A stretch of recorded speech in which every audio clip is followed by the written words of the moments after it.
Om Ajnanatimirandasya Jnananjana Shalakaya Chakshurunmilitam Dhena Tasmai Shri Gurave. I offer my respectful obeisances to His Divine Grace, A.C. Bhaktivedanta Swami Prabhupada, and to all of you here today who are doing this counseling work.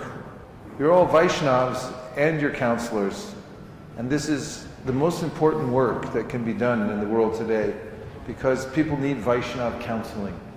It's the real counseling. It's telling people how to live in accordance with the previous Acharya's teachings, and at the same time you have to deal with so many of their personal problems. Correct me if I'm wrong. Personal problems? Say yes. Yes. So this is usually like 80-90%. It's that. And it takes mature devotees to do this. All of you are mature, to be able to take this responsibility for other people, to help encourage them, guide them, and help them in their service. You can go around and collect those yellow cards from everybody.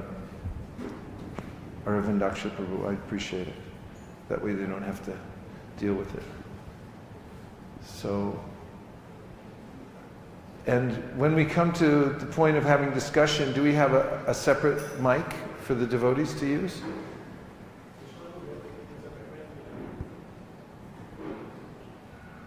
Because I like to have a lot of interaction. Okay, good. We have an extra mic. Yeah, yesterday we had a really absorbing experience. We went out to various places around Pune with about 65 devotees, if I'm not incorrect. And it was well organized, just like everything else here in Pune. And when we come back from the book distribution, well, first let me say, going out on the monthly Sankirtan festival, we emphasize that the reason we're going out is for self-purification. It's not for getting some score. Those things happen incidentally. We only look at those things because they're something that can be counted and something we can measure. But the real reason that we emphasize devotees go out to meet people and teach them Krishna consciousness, meet complete strangers and just introduce yourself, to learn how to do that, or to even have the courage to walk out the door and try it, is a self-purificatory process. And therefore, when we talk about book distribution, especially for the congregation, what we're talking about is high sadhana. Our mantra is that book distribution is high sadhana. So when devotees go out together, at first it seems a little bit scary to walk out the door. There's always a sense that maybe I'll just go do something else. There's so many things that you can do, important things. So why don't I just say, I got a meeting to go to, I got an important phone call, my mom needs me, she needs me to bake a cake, whatever it is. I'll do that instead. You can come up with a lot of different reasons. But if you just, at least once a month, the devotees have a chance to feel that stimulation of going out into the unknown and standing up on their own 2 feet and delivering what they've learned from Krishna consciousness.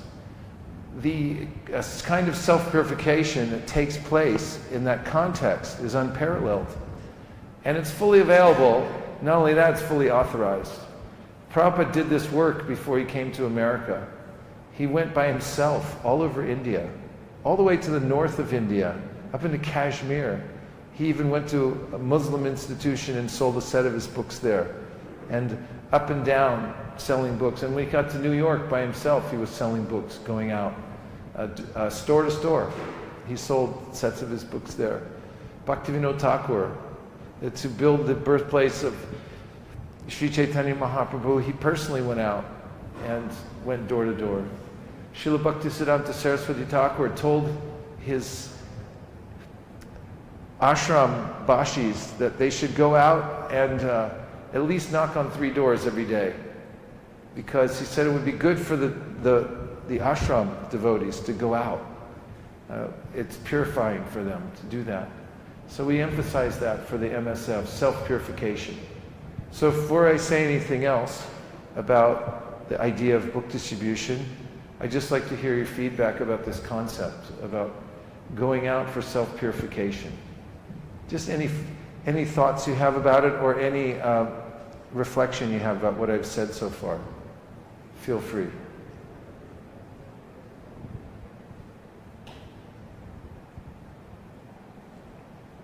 Where's the microphone? There you go. Got a hot mic for you. I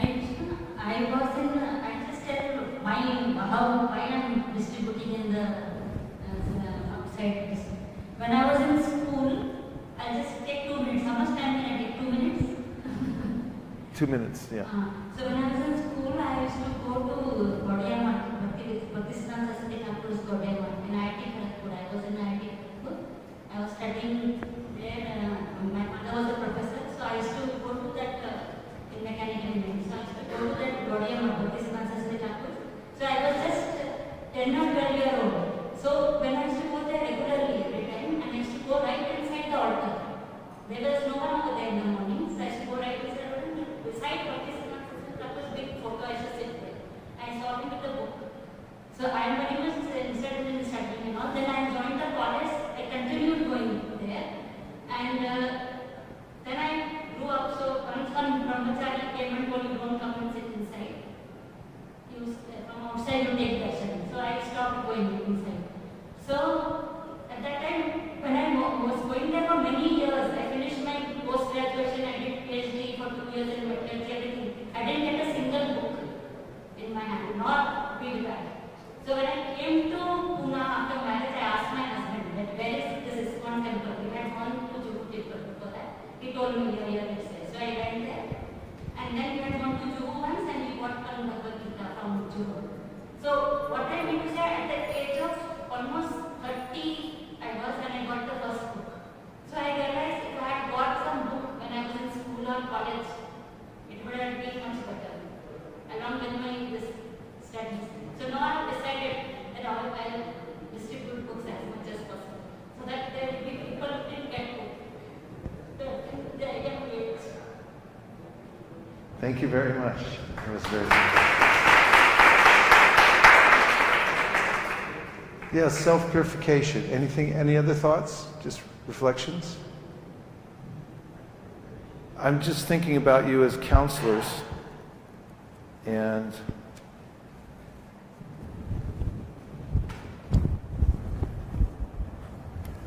how your concern is that you want to help the counselees to become stable.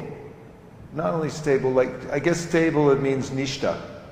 They want them to become steady on their own.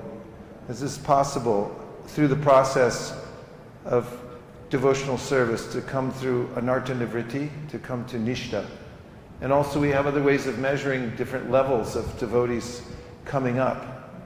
And correct me if I'm wrong, but you'd like to see them become advanced, right? That's your purpose. Yes? Okay. So then, we have other ways of talking about levels of advancement. Like there's Kanishta Adhikari. And then there is, next, Madhyama Adhikari, then Uttama Adhikari.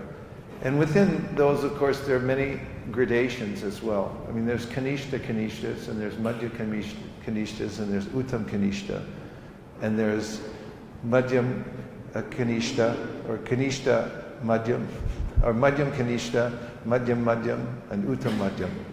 And there's Kanishta Uttam, and Madhyam Uttam, and Uttam Uttam. So, many categories in between. But main point, the Shastra talks about different levels of devotees' advancement, right? So, in the Sri Upanishad, Prabhupada mentions that Kanishta Adhikaris spend a lot of time arguing amongst themselves about who's doing better, whose camp is better than whose others' camps, and so forth. And Madhyama Adhikaris, on the other hand, spend a lot of time talking and think about how to spread Krishna consciousness. There's a difference in quality between the Kanishta and the Madhya. Kanishtas are mostly interested in coming to the temple and seeing Krishna there, but they don't know how to do good for others.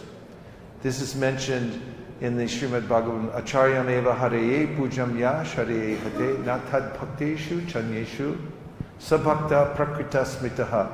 The Kanishta Adhikari knows how to worship Krishna in the temple, but doesn't know what devotees are, doesn't know how to treat devotees, and also doesn't know how to give mercy to the living entities. Doesn't even feel it, that it's important to give mercy to living entities. And then the Madhyama Adhikari, on the other hand, knows how to do good for others. And that's the preoccupation of the Madhyama Adhikari. Ishvare taradineshu balisheshu dvisatsucha prema maitri kripopeksha yakaroti samadhyamaha. Madhyama Adhikari sees Krishna, sees the devotees, sees the envious, and also sees the innocent. And towards the innocent, the Madhyama Adhikari is pouring out as much mercy as possible. And the envious, he or she avoids. And Krishna gives love, and the devotees makes friendship. So what we've noticed is, when devotees who are Kanishta Adhikaris have an opportunity to go out to give mercy to others in a very safe, protected environment. They go out together to distribute books, prasadam, and the holy names together. Then very quickly they become advanced to the Madhyama Adhikari platform. This is Lord Chaitanya's mercy, that by doing Sankirtan, by going out, this self-purification includes starting to develop a vision for giving mercy to others, pouring in as much as possible. And we see it all the time. We also see that when devotees go out to distribute books, they come across adversity. People question them. Yesterday, when we had a meeting after our Sankirtan outing, several of the devotees talked about people they met who questioned why they were doing it. Like a Christian was asking, one of our devotees was saying that, Krishna's, he's just licentious. He cohorts with the gopis and things like that. What kind of God do you have? This is a challenge. This is good. Because when new people go out and they meet challenges, what happens is when they come back, they're hungry. They want to know things. They have questions that are important. And it's always good to be in a hungry state. So by going out and meeting challenges, meeting people who don't agree with you, who say, like, how do you know Krishna's God? Then they have to actually come back and learn that, how to answer that question. They have to answer it for themselves also. Therefore, Srila Bhaktisiddhanta Saraswati Thakur said, the Chid Sharira, which means the spiritual body, needs Chid Rakta, which means spiritual blood. And he said you get spiritual blood by going out and teaching Krishna consciousness to others and being ignored and neglected and having people challenge you. So this is good, because that's how you develop your spiritual blood. So we've seen many places in the world where Kanishta Adhikaris, those who are just getting started in Krishna consciousness, go out with the Sankirtan party, and then they get a taste for giving mercy to others. I saw it many years ago. We had a little storefront when we were just getting our temple going. And this new person had come, and he was a Kanishta Adhikari. He only saw Krishna. He didn't know about doing Sankirtan, doing good for others. But he came out a couple times with the devotees on the MSF. When I say MSF, you know what I'm talking about, right? What am I talking about? Monthly? Everyone say it. Monthly Sankirtan Festival means MSF. MSF. So then I saw, we were sitting in the storefront, and we're having a little class. And this couple walked by and were looking inside the temple to figure out what we were doing in there, because we were just in a strip mall. And they looked in, they read the thing on the door that said the hours, and then they walked off. And I saw this new person, because he had now been oriented towards Sankirtan. He jumped up out of the class, grabbed a book, and ran after them to give them something. He wanted to give them some mercy. He had picked up this mood. And I saw that, and I thought, yes, just see, it catches, it's infectious, this mood of giving mercy to others. And this is a symptom of somebody who's come to the Madhyama Adhikari platform. And then what happens is, these Madhyamas, they start to think about how to do it more, how to be more efficient in spreading Krishna consciousness to others. So when you bring your counselees to the point of incorporating Sankirtan, especially book distribution, is a very direct way people get to meet people, then they become advanced very quickly. They become Madhyama Adhikaris. So I'll give you a little a choice. So on one hand, you have counselees who are Kanishtas, and Kanishtas, as I mentioned, spend a lot of their time arguing, and they have a lot of problems. So on this side you have Kanishtas. On this side you have Madhyams. They get accustomed to going out on Sankirtan, and they start thinking about ways in which to spread Krishna consciousness and do good for others. So my question to you is, which would you rather have? A, Kanishta Adhikaris who like to argue amongst themselves, or B, devotees who sit around thinking about how to spread Krishna consciousness? Let's take a vote. How many would like to have a lot of counselees who are in the A category, Kanishta? Nobody? How about B? You like the Madhyama Adhikari? Say yes. Like Madhyama Adhikaris. So, do you believe what I'm saying about this Sankirtan helping devotees come up to the Madhyama platform? Would somebody like to challenge me about that? Or do you have any question? Tell me what you think about what I just said. Reflect back. Where's the microphone? Okay. We have a black microphone today. Who would like to make a reflection? Yes? Was that a hand raised? Go ahead. Reflection just means anything you heard so far that's stuck in your mind. If you walk out the door, like right now, and somebody grabs you by the arm and says, "What was that guy talking about in there?" What are you going to tell him? Reflect that back to me. Yes, Prabhu's over there. 1, 2. Yes. My understanding of Madhyama was that the Madhyama goes out to an arranged, not an unknown field, to an arranged area where satsang is arranged by assistants. He gives a wonderful class, and the audience responds to him, and then he preaches. But the way you said just now, that he goes to the unknown, meets unknown people and connects them to Krishna. This is the first time now I'm realizing the definition of Madhyama. So connecting with Krishna, with unknown people, not with some, say, well-wishers or known, some friends and relatives. And that's what we try to do. We see our comfort.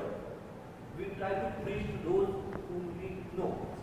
We don't try to preach to unknown people. And that's where you said, unknowns. Going out in unknown areas and preach. Yeah, thank you. And the second understanding was that we distribute books, especially in December, for getting numbers. What is the score? My book score is 100, and you only distribute the whole book.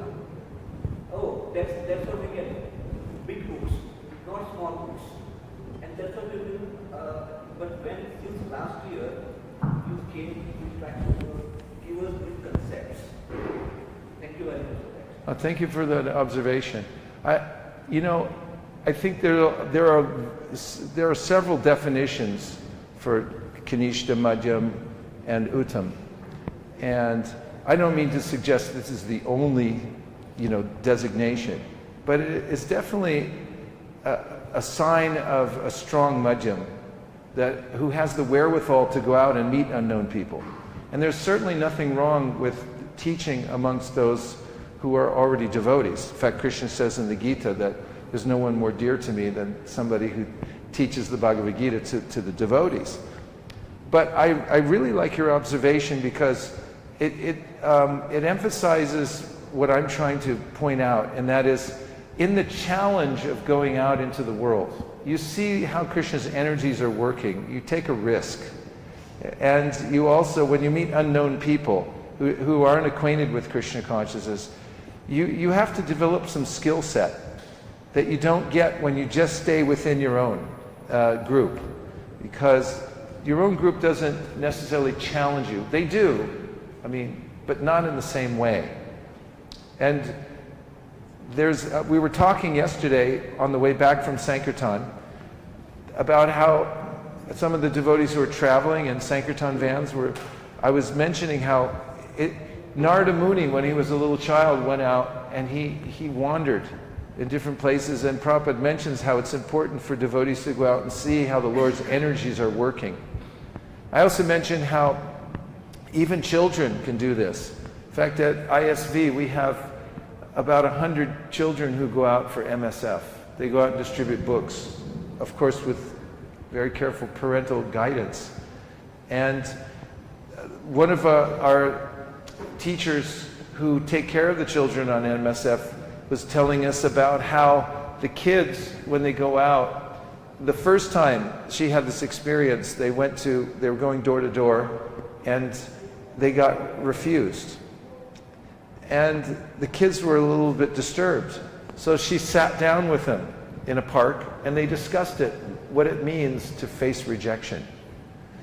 And from a very early age, they're learning about different cultures, what it means to face rejection, how do you process it.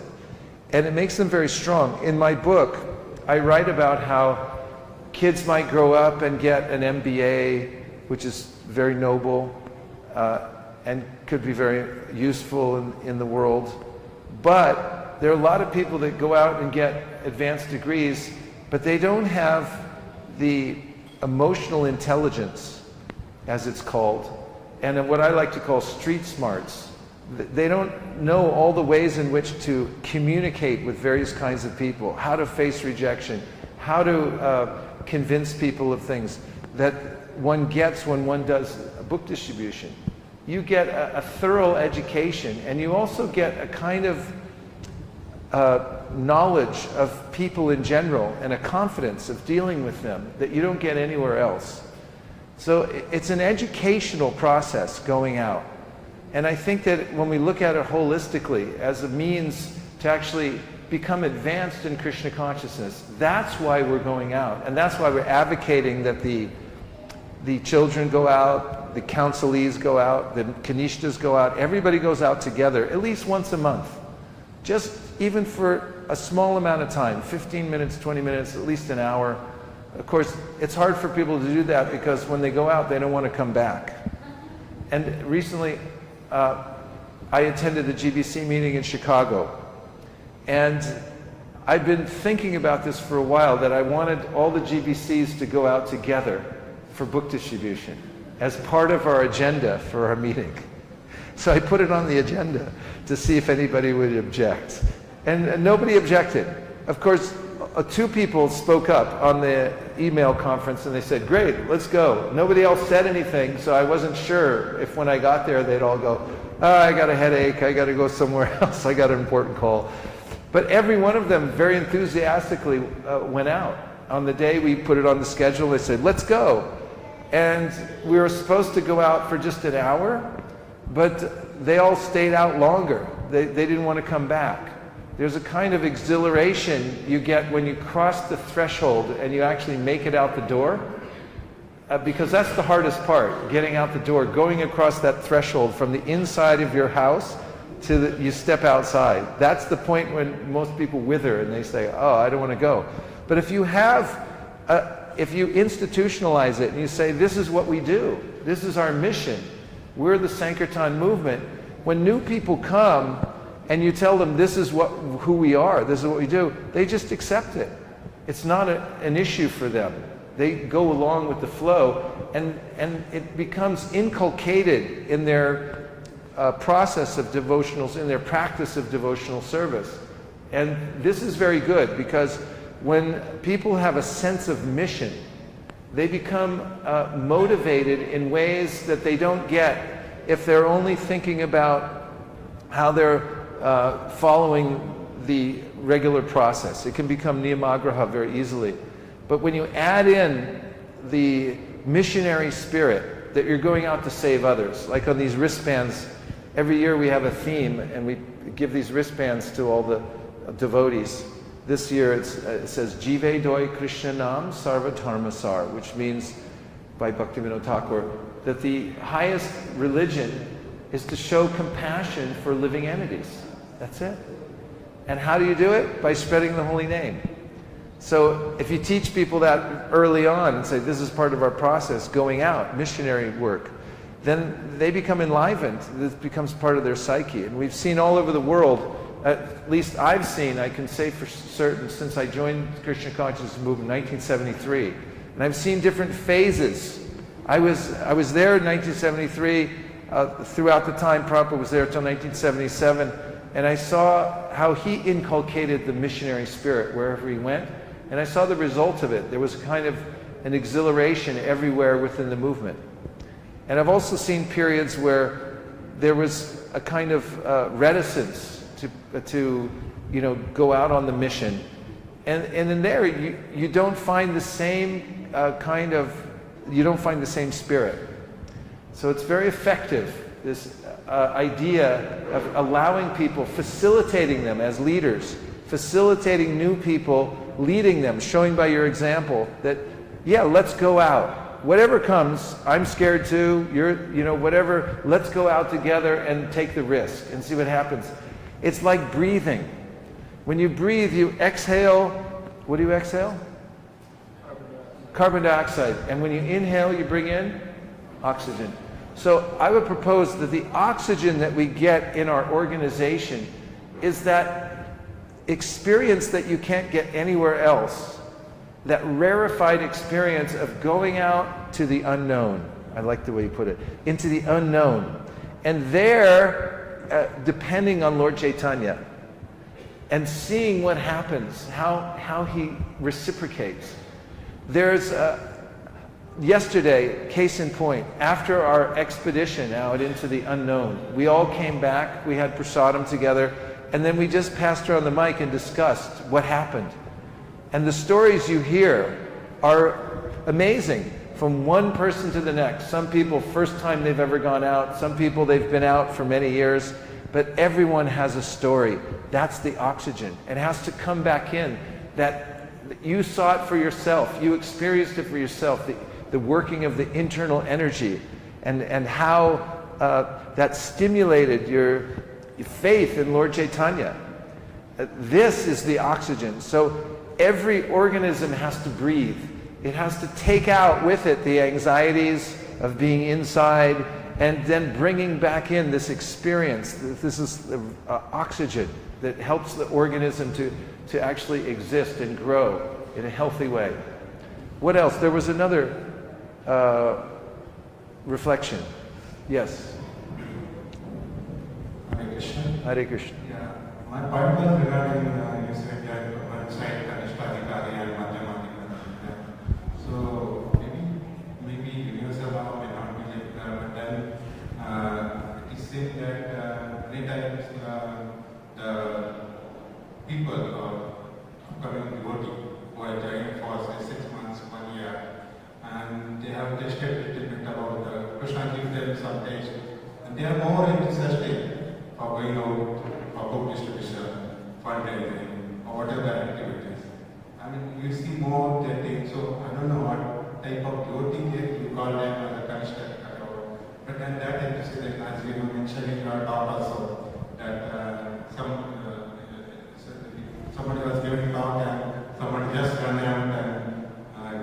go like that. So that emphasis is still more in this type of devotee, 1 year, 2 years like that.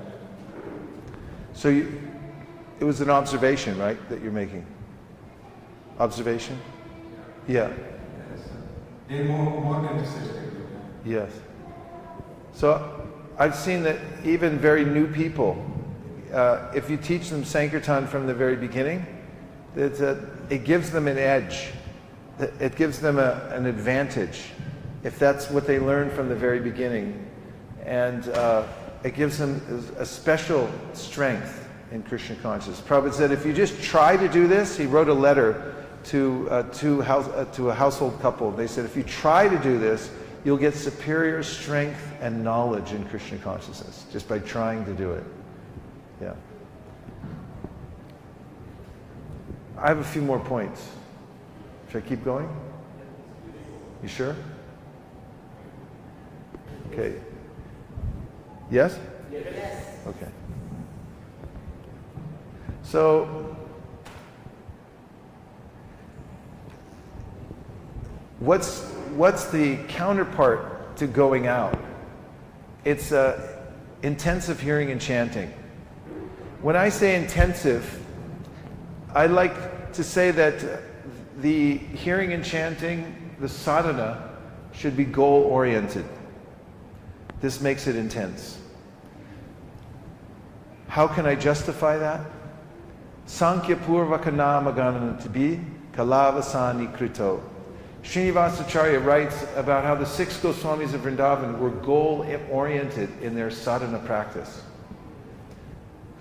That may be redundant, sadhana practice. In their sadhana, they counted how much they did on a regular basis. So one thing that we've seen is when you have a specific goal for hearing and chanting, then it helps to motivate and keep steady the process of hearing and chanting. So to that end, a while back, many of you know we created a system called Be a Sage Page by Page. Do we have that? So I have a little card. Have you seen this card, Be a Sage, Page by Page? Oh good, I'm so happy you haven't seen it. Some of you haven't. He'll pass these around. And on this little card, you'll see that there's a grid. And on the grid, pass them out fast. Just give half of them here and pass them over here. You'll see that the Mataji's need over here on the side. It lists all of Srila Prabhupada's books on one side of the grid. And on the chart itself, it calculates how many pages you have to read each day in order to complete each one of Prabhupada's books. So look on the chart and tell me how many pages a day you have to read in order to finish the Bhagavad Gita in 1 year. Yes, Prabhu? 2.5 pages a day to finish the Bhagavad Gita in 1 year. On this side of the room, tell me from the grid how many pages a day you'd have to read of the Srimad Bhagavatam to finish the whole Bhagavatam, all 12 cantos, in 5 years. How many? 18? That just 8? Only 8? That's unbelievable. That's all you have to do? 8 pages a day? And you finish the whole Bhagavatam in 5 years. See, the thing is, you'll be 5 years older in 5 years anyway. But if you read the whole Bhagavatam in 5 years, you'll be a sage, for sure. What to speak, you could also throw in 2.5 pages a day of the Bhagavad Gita. Prabhupada writes in the Anjalila of the Chaitanya Charitamrita that all the devotees in the Krishna consciousness movement have to read all of the books. Otherwise, they'll fall back into eating, sleeping, and they'll fall down from the process of devotional service. So I came up with this system for myself, because every time I look at the big shelf full of Prabhupada's books, and I think, well, how am I ever going to finish all these? And then I heard a lecture by Brian Tracy, and he said, whenever you have a big task ahead of you, the trick is to divide it into small slices, and then just do a slice a day. And so I said, I'm going to do that with Prabhupada's books. So with the help of Srivas Pandit Prabhu, we counted all the pages. And now, this is a little archaic, this card, but it's just to give you an idea. Now we have an app. You can go to the App Store, either for iPhone or for, what's that other thing called? Whatever it is. Android. Okay, yeah, Android. The Android, and for both of those platforms, you can go on our app. It's a free app on the App Store. It's called Be a Sage. And you'll see a little picture of a yogi sitting there next to a big book. And from there, you can go on the app, and you can choose any of Prabhupada's books, and you can find out how many pages a day you have to read in order to finish each within a particular period of time. And it'll remind you every day to read your pages. Prabhu, you had a point? Okay. So this is something that is very helpful in the holistic system of doing Sankirtan and then coming back and hearing and chanting. Having a schedule that you know. For instance, according to this system and according to my way of implementing it, you should be able to tell us when you're going to finish reading each one of Prabhupada's books. For instance, if I wake you up at 1:30 in the morning today, and I ask you, when are you going to finish the Bhagavatam? You would say an exact date. You'd know, according to this system, I'm going to finish on April 15th, 2020, I'll be done. Because I'm reading 8 pages a day, and I know exactly when we're going to finish. There's a kind of energy that you get from this when you know when the finish line is. If you don't know when the finish line is, you can think about reading Prabhupada's books for many years. And your counselees can think about it also and dabble. They can dabble in reading. But if you want them to intensely read and be serious, Sankhya Purvaka Gana Natibi. Sankhya means to count. The Goswamis of Vrindavan counted how many times they bowed down, how many rounds they chanted, how many shlokas they chanted, and things like that. So this is just a little tool for you, for your counseling system, in case it's appealing to you, that you could use. The other system we have, many are you acquainted with, it's an organization that anybody can join. It's an underground organization, but it's called CHAD, C-H-A-D. Everyone say CHAD. It stands for chapter a day. So this means that you chant at least one chapter of Bhagavad Gita every day without fail. You can do just the Sanskrit, Arjuna Vacha, Kim Tat Brahma Kim Adhyatma, Kim Karma Purushottama, Adibhutam Chikim Proktam, Adidaivam Kim Muchite, etc. And go through just the Sanskrit like that. Take you how long? Who are CHAD members in here? Raise your hand. Okay, 1, 2, 3. How long? 4, 5, 6, 7, 8, 9, 10. How long does it take you to chant, say, chapter 8 of the Bhagavad Gita? Just the Sanskrit. 7 minutes, about 7 minutes. That's not too much to ask, right? So if you do the English, Sanskrit and English, maybe 14 minutes. It's not a big deal. But it's also another way of supplementing the diet, your own spiritual diet and the diet of your counselees. This recommendation to do one chapter of Bhagavad Gita a day without fail. It's nice if they do it with their families. And there's so many benefits from chanting one chapter of Bhagavad Gita a day. It keeps your intelligence strong.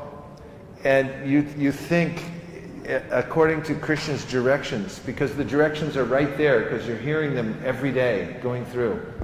And it will save everyone at the time of death also. Just by chanting one chapter of Bhagavad Gita every day, you'll remember Krishna's words at the time when you're leaving your body, and you'll go back home, back to Godhead. So that's a nice benefit too, don't you think? Wouldn't you agree? Yes. Say yes. Yes, thank you very much. So you have Be a Sage, page by page. You have CHAD. So these are tools that you can use in your own sadhana and your hearing and chanting. We found them to be very effective all over the world. So now, I would like to ask any of you here, who likes rice? Raise your hand if you don't like rice, if you hate rice. Anybody from South India? I think with South India, everyone just eats rice all day. Tamarind rice, lemon rice. I mean, it goes on forever. There's like 50 kinds of rices. I mean, I like it too, but rice, good? Say yes. How about dal? You like dal? Say yes. Dal's good, right? Okay, so there's rice, which is a staple for people all over the world. People eat rice in countries everywhere. And there's dal, which is a fantastic food, don't you think? But when you mix rice and dal together, did you know that you get 42% more nutrition than if you just eat rice or you just eat dal? This is in Shastra. It's in Jamuna's cookbook. You know Jamuna's cookbook? Yeah, India's cuisine or whatever it's called, Krishna's cuisine. It's in the section on rice. It's a study that's been done. There's synergy between rice and dal. 42% more nutrition when you mix the two together.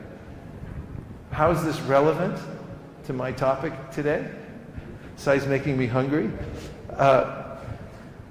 When you have this MSF, devotees going out into the unknown, and then coming back and hearing and chanting, there's benefit in both.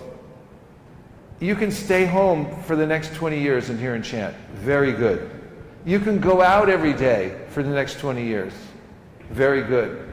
But if you put the two together and you hear and chant intensely and you go out, you get 42% more sadhana benefit. What you get if you just hear and chant is good sadhana. What you get is if you just go out and do book distribution is good sadhana. But when you mix the two together, just like rice and dal, you get super sadhana. And this is the great formula that Prabhupada gave us. He encouraged everybody to go out into the great unknown. I'm using your thing from now on. I like the way you talk. You mix the two together, and what you get is a super sadhana. This, wherever you find a community that has devotees who understand this sense of mission that Chaitanya Mahaprabhu inculcated in all of his devotees to go out. Who went out? Haridas Thakur. Did he have some strong sadhana? Please say yes. Yes. Advaita Acharya. Who's Advaita Acharya? He's Mahavishnu. Did he go out door to door? Yes, he did.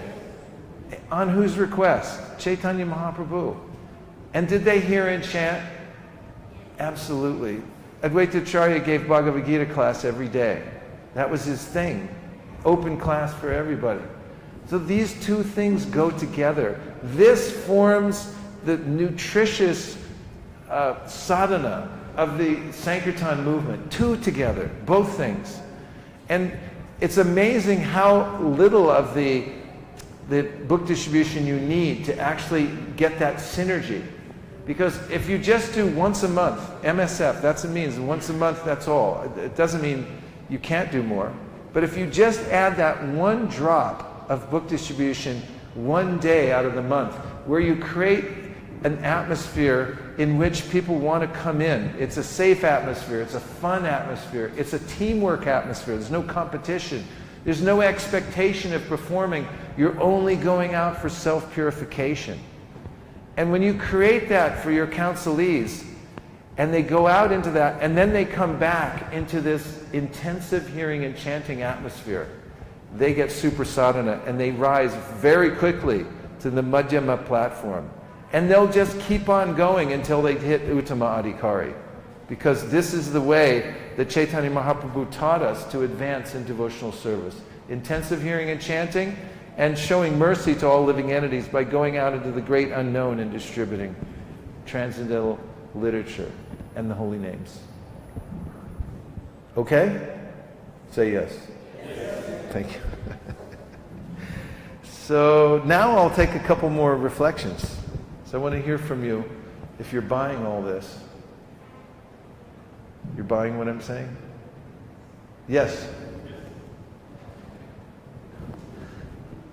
Mentioned about Chit. Chit was going that Chit. Chidrakta, Chit Sharira. From Chit Sharir, we have Chit Sharir. So that requires Chit Rakta. Yes. From Vaisesika. So can you little elaborate on that? Well, when you face adversity, and that's what he was talking about, you go out and you meet people who challenge you, then you come back in a hungry state.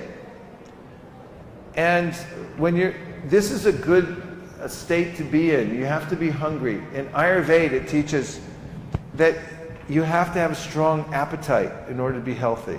That's what runs everything. And similarly, in Krishna consciousness, we have to have a strong appetite. Where do you get that? You get that by being challenged by others. Someone asks you a question you can't answer. And then you think, how am I going to answer that question?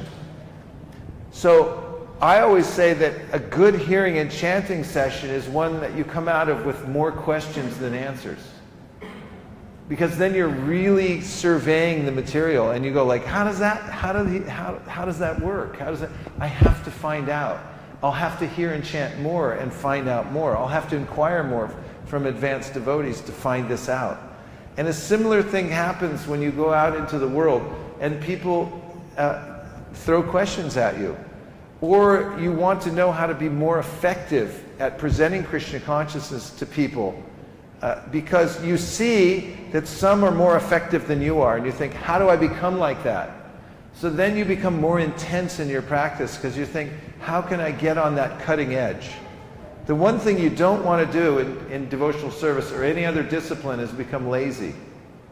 Because we only get a finite amount of time in the human form of life. And you want to be able to hit the finish line really strong and not just coast through.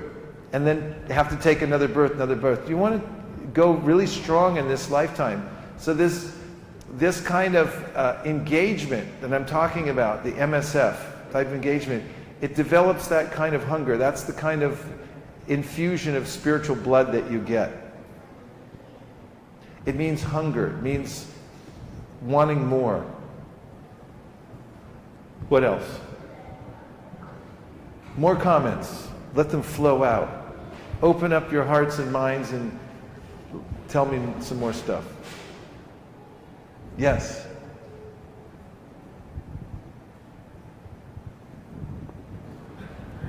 What is the proper time to recite Bhagavad Gita verses in the day, in the morning hour?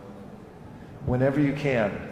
But it's nice to get on a regular program so you don't miss it. Because once you're in Chad and you start putting together a string of successes, what will happen to you is one night you're going to be falling asleep thinking it's so nice to be lying here in bed, and then all of a sudden the super soul will put in your mind, you forgot to chant your chapter. And you'll be sitting there and lying there in your bed and you'll think, what should I do? Go into ignorance or jump up and chant my chapter? And then you'll do the right thing and you'll say, all right, I'm getting up because I don't want to break the string. I've done it 8 days in a row and I don't want to break it. So you'll jump up, wash your hands, and then you'll read your chapter of Gita. And then the next day you'll think, I don't want to do that again. So I'm going to do it early in the day. As soon as I finish my japa, I'm going to do it. In fact, what I do is I make photocopy of the chapter I'm doing so I carry it in my bag. I always have it with me.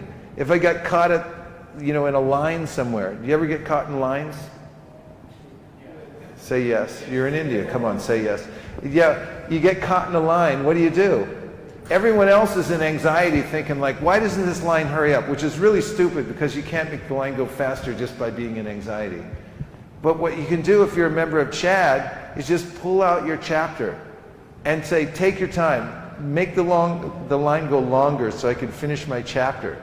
And you finish the chapter while you're in line. Or if you get in a car and you're driving from one place to the next and everybody else wants to chat. Chatting means, I got nothing better to do, I'm just going to talk about anything.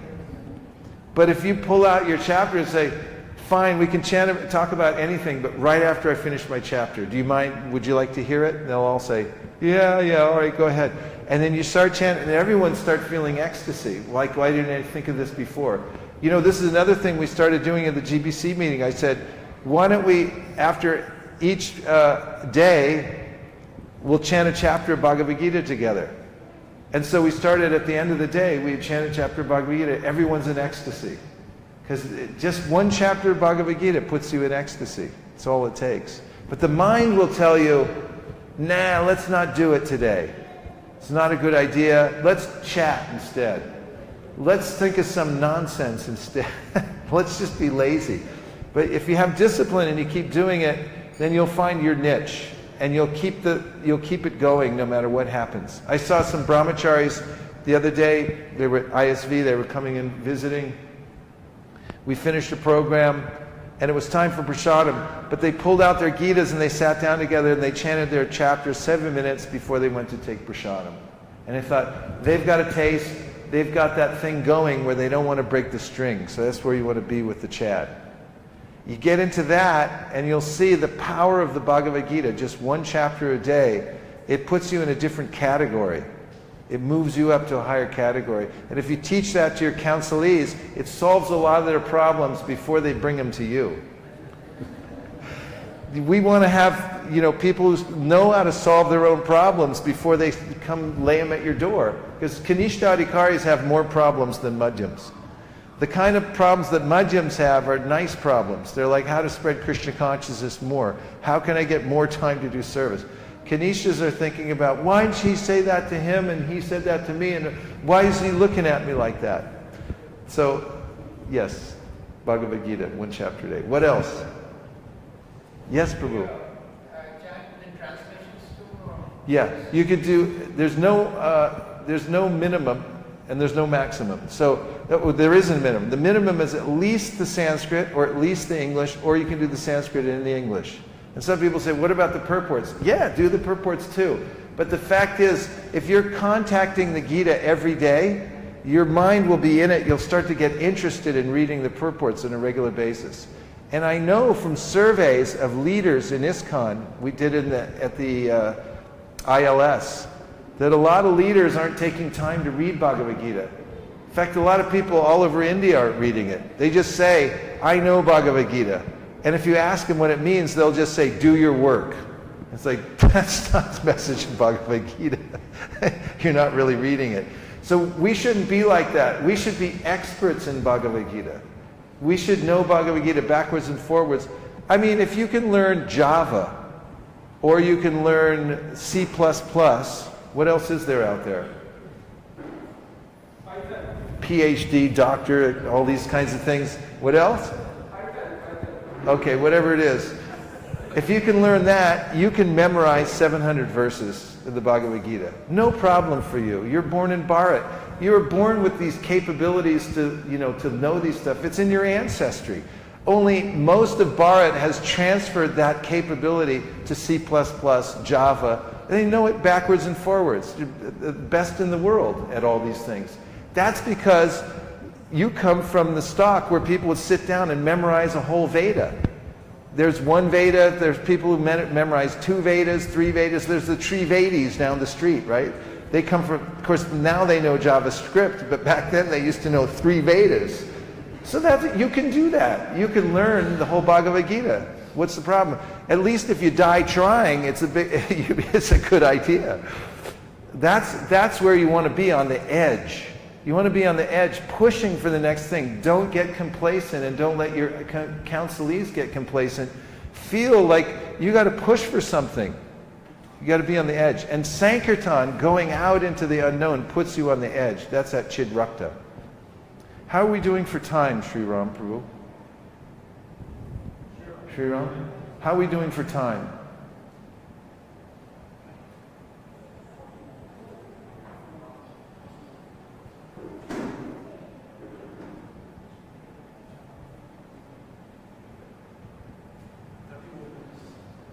How are you all doing anyway? You're happy? Satisfied? You're okay? Okay. A couple more. Yes. Prabhuji, tell me. What's on your mind? Is it the same? Could give him the mic. Is it the same hearing a chapter of Bhagavad Gita or reading is more important? It's all good. It's all good. And if you can hear the chapter Bhagavad Gita, it'll be very powerful also. Main principle. Always remember Krishna. How do you spell that? What's the acronym? A-R-K. Say A-R-K. Now what does that spell? No, that's what it, but what's the word A-R-K spell? Ark. Say ark. Say ark 3 times. It sounds like an animal, but it's a very powerful principle. Always remember Krishna. And the other principle is never forget Krishna. And you can tell people ark, just ark. Always remember Krishna. But here's the principle how to remember Krishna. Keep the transcendental vibration going.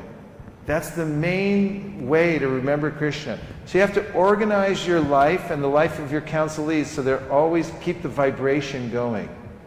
And when you do the combination of the MSF plus the hearing and chanting, that's where the super sadhana comes in, because they complement each other.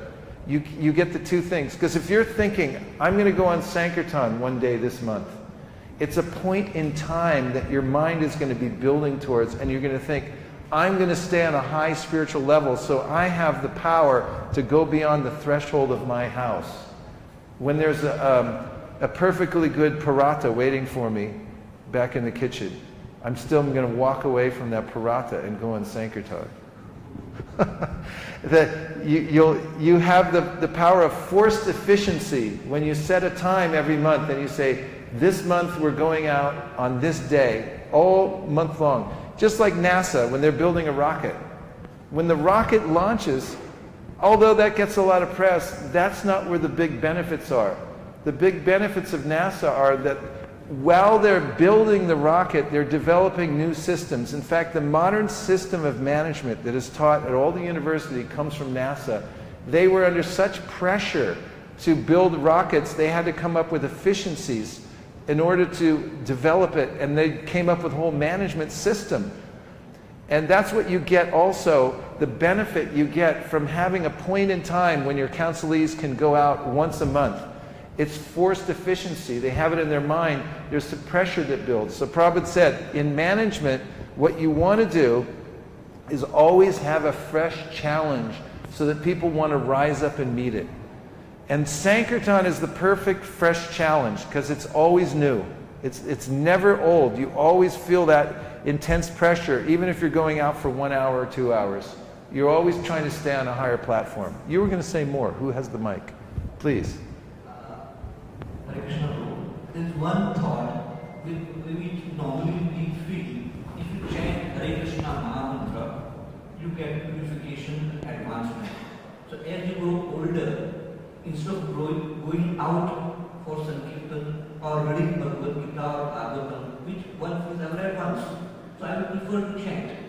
So instead of chanting 16 rounds, there is tendency to chant 32 rounds, say 40 rounds, and one spends time chanting more rather than going out or reading. So how do you reconcile that? Well, I can tell you for myself and the devotees that I go out with on Sankirtan, that for instance, when we go door to door, when you knock on someone's door, what's going to happen when you knock on the door? The answer is you have no idea. Anything can happen. Anybody can open that door. Anything can be behind that door. So what do you do when you knock on the door? You start going, Hare Krishna, Krishna Krishna, Hare Hare, Hare Rama, Rama Rama, Hare. That's good chanting. Krishna likes that kind of chanting because you're there to serve him in the best possible way. And when you're chanting like that, you're like crying out to Krishna. That benefits your japa. This is my point. The 2 things benefit each other. What we do when we go out on book distribution, we sell the book. Actually, we don't even sell it. We just ask them to reciprocate in any way that they can. And if they sincerely reciprocate, and one of the ways they do that is giving money, because it's a token that everyone accepts. So one way they reciprocate, they give money, so they do that. They got the book now. Next, we teach them the Maha Mantra. Anyone was out yesterday? We were out together, right? Did we teach every single person the Maha Mantra that we met? So we say, okay, now listen. I'm going to teach you a prayer, wake up pure love for God in your heart. That's what we say in the West. Here we say, we're going to chant for your auspiciousness, for your business, for your family. We're going to chant one Maha Mantra. We'll say you repeat, right? So in the West, all the time we're teaching the Maha Mantra. We say, okay, it's a prayer. We're going to chant it now. You ready? And some people, they say, what's in it? What is it? Then you have to think, yeah, what's in this? And most people chant it, and then you watch them chanting for the first time, and you're thinking, I want to feel like that too. I want to chant for the first time every time I chant the mantra. You start to get that vicariously, stimulated by meeting new people. And then the other thing that happens, and this is where that chidrakta comes in. Say you give somebody the mantra and you say, okay, this is a beautiful mantra, names of God, it's going to wake up pure love for God in your heart. I'm going to say, you repeat, are you ready? And the person's about ready to chant, and then the spouse, let's say the wife's there and she goes, don't do it. Dilip, don't chant it. And it's like, why? Just, you don't know what's going to happen. You chant that mantra. We have this happen sometimes. People say, I'm not going to chant this. Why not? It's some kind of mystical incantation. It's going to take me away. And that they got it right. That's a fact. We don't know what's in this mantra. It's so powerful. So the next day when you sit down to chant your 16, 32, 64, whatever how many rounds you can chant, according to your appetite, what happens is you start getting Lord Nityananda's mercy coming through your mind because you went out and taught new people how to chant, which is Lord Nityananda's work. What happens is he comes into your mind when you're chanting, because chanting is an empowered activity. You can't force your way in. It comes by mercy. And if you get Lord Nityananda's mercy to chant by distributing the holy name to perfectly innocent people or even unwilling people, then you're able to really chant, to chant from the depths of your heart and call out for special mercy. So it's rice and dal. The two things go together. Prabhupada taught it like that. He didn't tell us to retire. He said a few times that if you can't do anything else, go to the Dham and retire. But he didn't retire, even when he went to the Dham. He kept that, he made sure that the dictaphone was 2 inches from his mouth, even when he was emaciated, he hadn't eaten for 2 months.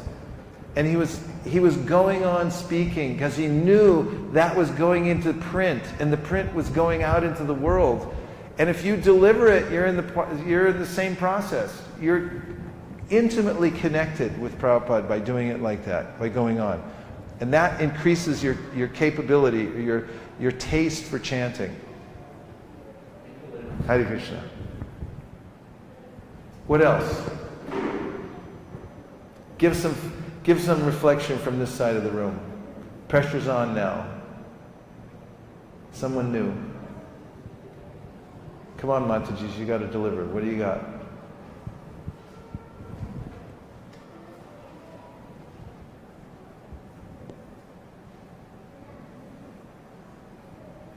She's ready. Go for it. Hare Krishna. Hare Krishna. What I wanted to know is that in case of Mataji, for distributing books, with your experience, with age, does the number of books distributed in MSF or when we go out, it is a kind of hindrance? I have not experienced Age? for Mataji. For Mataji's? No, it's not based on any, there's no material designation. It's really based on your spiritual enthusiasm. Because I just watched, I watch and I see that anybody, kids, middle-aged, elderly, if there's enthusiasm, then people will respond to it. Yeah, it's just a matter of, it's spiritual. It's a spiritual process. There's no material designation. I've taught a lot of people how to distribute books or, passed on the knowledge that I've received from others. And it's always surprised me how this principle works. Like early on, I was asked there was a new bhakta that joined the temple in San Francisco, and he was a stutterer. He couldn't, one sentence would take him like a minute to speak. Like, I want, and you're like, it's like, so they said, train him up on book distribution. I'm thinking, how am I going to do that? So I took him out at Fisherman's Wharf, San Francisco, and I showed him how to distribute books. Everybody took a book because they didn't want to walk away and say, and he'd be there and he'd explain, okay, all right, I'll take it. How much is it? And this was just a few years ago. I was in the UK And the devotee said, there's a devotee, he's deaf and dumb, and he wants to learn how to distribute books. Very enthusiastic devotee. He's got deaf and dumb people all over UK now who are becoming devotees. He's written a whole book about spiritual sign language, Hare Krishna. And so they said, take him out, show him, he wants to go with you. I said, what am I going to do now? Everybody took a book. It's like, what's he trying to communicate? And he had an interpreter, therefore he's speaking in sign, and the other people are saying, yeah, I'll take it. Because they recognize he's got something, he's got some enthusiasm there. So young, old, deaf, dumb, stutterer, it doesn't matter. You know, if you have some spirit, preaching is life. And if you want to do good for others and you just go out and try, then Lord Chaitanya will empower you, because he's a great capitalist. He invests in people who take a risk. Just like in venture capital, if you got a startup company, you want to take a risk, you go get a little capital from the venture capitalists, and then you got something to start your company. In devotional service, we want spiritual entrepreneurs. Take a risk. Do something unusual. Catch a jaladuta. Get on go to the unknown. And for those people who take these kinds of risks, Lord Chaitanya's got the capital. He said, I'll invest in you. If you take the chance, I'll invest in you. I'll back you. That's why Prabhupada was so successful, because he knew he was backed by Lord Chaitanya. That I'm just going. They said, you don't have any money. You're too old. You can't do it. You'll die. He said, I'm backed. I got the backing. I'm going. And because he took the risk, Chaitanya Mahaprabhu backed him up in the biggest way. He built the biggest organization in the world for spreading Gaudiya Vaishnavism. And anybody can do it, because Chaitanya Mahaprabhu put the order out. And that's what puts the move in movement. Unless there's a mission going on, unless there's a point in time when we're saying I'm going to take a risk, unless there's some risk-taking and some nervousness going on about going out into the unknown, we don't really have a movement. We're not moving. We become stagnant. Yesterday, a few days back, when I had gone for a book distribution, not last to last time, I said. So in January, when we were distributing, this young crowd was there. So one of the boys, I think is in college or something, my daughter's also in college, almost the same age. So what he said, here's another mom trying to convince me to change, That's why I was wondering, like when 10 years back when I used to go, there was a different reaction. And another time when I was going, so to and fro continuously I was going with the books, So one of the shopkeepers, he said, please you sit for that, give me a chair, sit for 10 minutes, take a rest. No, so 10 years back, that was not the reaction. They just said, please sit with us, I and my friend used to go, have some tea with us, like different, I'm experiencing with age. No, I understand. I'm getting it now too. I'm getting old, so. So books are going. Yeah. But people's reaction are different. Yesterday one college student was there, was sitting to two girls, just in 20s. So I told him to take this book. But your level is different, and our level is different. They're showing the friends and things. I said, if you read these books now, after 20 years, you'll be in better level than what I am. Eventually, they didn't buy it, but they talk like this, Yeah. Means college Yeah. group, they're very carefree, Yeah. They didn't buy the book, but they said, I said, when are you planning to buy this kind of books? After 20 years. Means this is the way they are talking, Yeah. This young crowd, they are not very much interested. No, you can't categorize. Young people, old people, you'll find the gems everywhere. Everywhere you'll find. Just, you could say Muslims won't take, but just the other day, I was in Southern California going door to door. I went to a Gujarati couple. Then I went downstairs. There were 4 young men from a Muslim country. They're all Muslims. They were sitting in their apartment, smoking cigarettes and eating chicken. So they saw me at the door dressed like this, Bhagavad Gita, and they said, come on in. I sat down with them. I talked Bhagavad Gita. Every one of them bought a Bhagavad Gita for $20 each. And they were so happy. So can't categorize, and that's another lesson of Bhagavad Gita. It doesn't matter who you are, it doesn't matter who they are, it's a spiritual activity. It transcends, you know. So, the confusion that you continue it, there is no this thing about it. Yes. Age and things like that. Right, exactly. No designation. The last point I want to make is that I just heard from the devotees doing MSF last night, from the devotees doing MSF, that while they're out meeting all these people, they're creating database.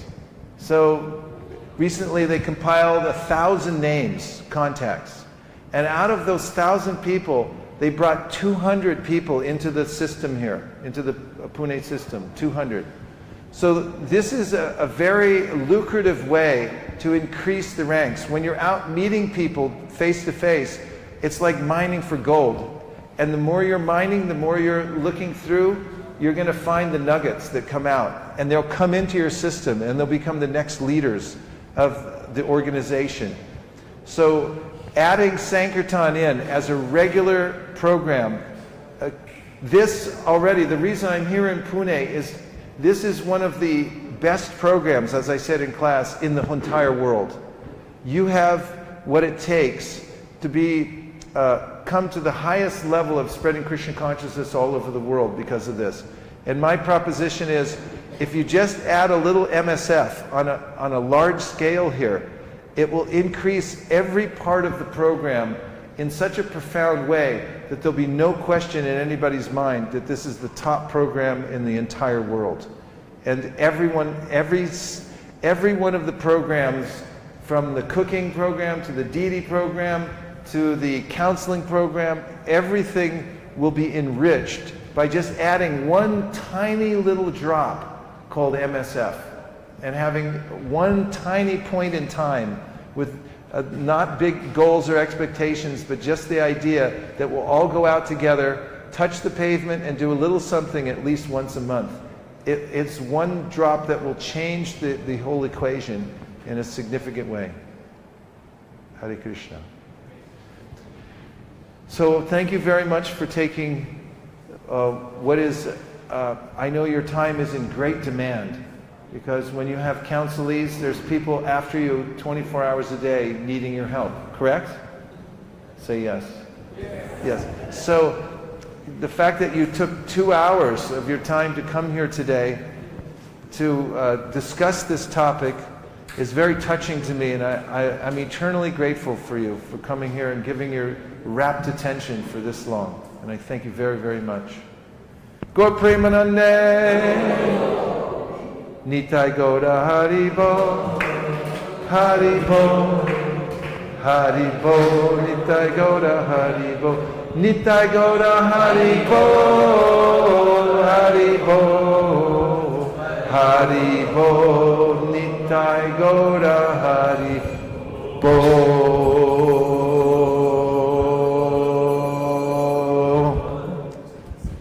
Vanchakalpatarusha Kripasnabheva Chapatitanam Pavanibhyo Vaishnavibhyo Namo Namaha Nantakoti Vaishnavindaki Jai. Hare Krishna. Nachari Armarman, Nachari Armarman, Nachari Armarman, Nachari Armarman, hey! Nachari Armarman, Nachari Armarman, Nachari Armarman, Nachari Armarman.